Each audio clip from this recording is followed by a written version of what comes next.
Welcome to EPIT Labs Private Limited.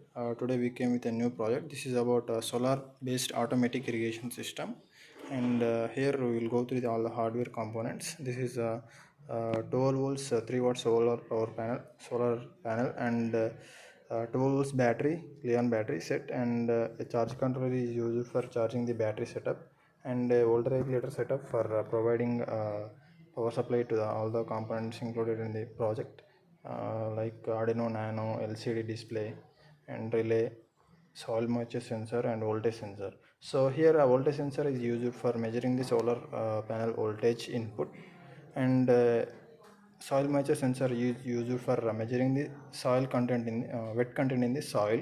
So when we insert the sensor in the soil, it will measure the wet content, water content in the soil, and it will give the data to the Arduino Nano, and Arduino Nano process the data and triggers the pump using relay. So here you can see a 12 volts relay, 5 volts relay is used to trigger the 12 volts DC pump, and LCD display is used for used to display the data. And here we can see how it is working. So I will turn on the device.